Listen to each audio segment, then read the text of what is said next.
ఆదిలాబాద్ జిల్లాలో కోతులు ఆహార సమస్యతో వలసబాట పడుతున్నాయి. ఆహార పదార్థాల కొరత వల్ల గ్రామాలు పట్టణాల్లోకి కోతులు వస్తున్నాయి. ఫుడ్ దొరకని సమయాల్లో ఒక గ్రామం నుంచి మరో గ్రామం వైపు వలస వెళ్తున్నాయి. ఆహార లోటు లేని గ్రామాల్లో కొన్ని రోజుల పాటు తిష్ట వేస్తున్నాయి. కోతుల బెడద వల్ల నిర్మల్ జిల్లాలోని కొన్ని గ్రామాల్లో వేరుశెనగ, వెజిటబుల్స్ పంటలను సాగు చేయడం లేదు. సుమారు 25,000 ఎకరాల్లో పంటల సాగుపై ప్రభావం పడుతోంది. ఫారెస్ట్ సమీప గ్రామాలు, చెరువు సమీప పొలాల్లో వేరుశెనగ, కూరగాయల పంటలు సాగుకు రైతులు ఆసక్తి చూపడం లేదు. పంట చేతికొచ్చే సమయానికి కోతులు నాశనం చేస్తున్నాయి. కోతులను పట్టుకునేందుకు విలేజ్ డెవలప్మెంట్ కమిటీలు లక్షల రూపాయలు ఖర్చు చేస్తున్నాయి. గ్రామం నుంచి కోతులను తరలించేందుకు 2 లక్షల ఖర్చుతో ఉత్తరప్రదేశ్, విశాఖ ఏజెన్సీ నుంచి కోతులు పట్టేవారిని తీసుకొస్తున్నారు. ప్రతి ఇంటికి 1500 చొప్పున వాటా వేసుకున్నారు.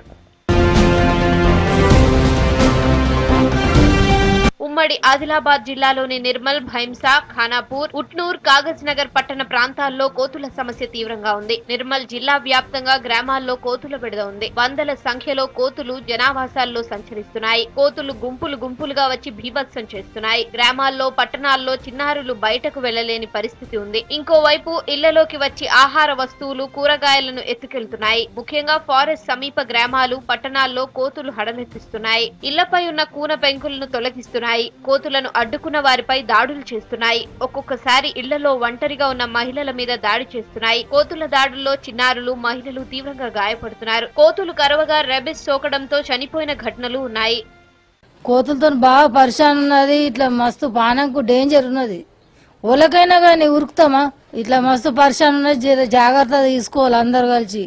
అసలు గేట్ల ముందర, దర్వాజాల ముందరికి వెళ్ళి జరగట్లేదు, బయటకు వెళ్ళనియట్లేదు పిల్లల్ని. కానీ ఆఫీసులకు వెళ్ళే టైంకి కరెక్ట్ ఇందాకైతే ఒక 50 కోతులు అసలు ఒక గంట 2 గంటల నుండి ఎవరిని బయటకు వెళ్ళనియకుండా ఒక బీభత్సం సృష్టించినాయండి.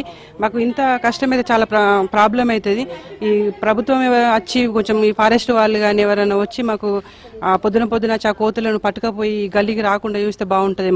కోతుల పునరుత్పత్తి నియంత్రణకు ఆపరేషన్లలో జాప్యం జరుగుతోందనే ఆరోపణలు వ్యక్తమవుతున్నాయి. జిల్లాలో గ్రామాలు, పట్టణాల్లో కోతుల బెడద తీవ్రతరమైంది. ఉమ్మడి ఆదిలాబాద్ జిల్లాలో 1,00,000కు పైగా కోతులు ఉన్నట్లు ఫారెస్ట్ అధికారులు ప్రాథమికంగా గుర్తించారు. 2020లో నిర్మల్ జిల్లా సారంగాపూర్ మండలం చించోలి వద్ద 2 కోట్ల వ్యయంతో 10 ఎకరాల స్థలంలో మంకీ పార్క్ ఏర్పాటు చేశారు. వీటి ఫుడ్ కోసం పండ్ల మొక్కలను పెంచారు. కోతులకు ఆరోగ్య సమస్యలు తలెత్తకుండా వైద్యం అందిస్తున్నారు. కుటుంబ నియంత్రణ ఆపరేషన్లతో వీటి సంఖ్య తగ్గించేందుకు చర్యలు చేపట్టారు. కోతుల పునరావాస కేంద్రానికి తరలించిన 2,900 కోతుల్లో కేవలం 1,216 నియంత్రణ ఆపరేషన్లు జరిగాయి. ఆపరేషన్ల ప్రక్రియపై నిర్లక్ష్యం చేయడంతో కోతుల సంఖ్య రెట్టింపవుతోంది.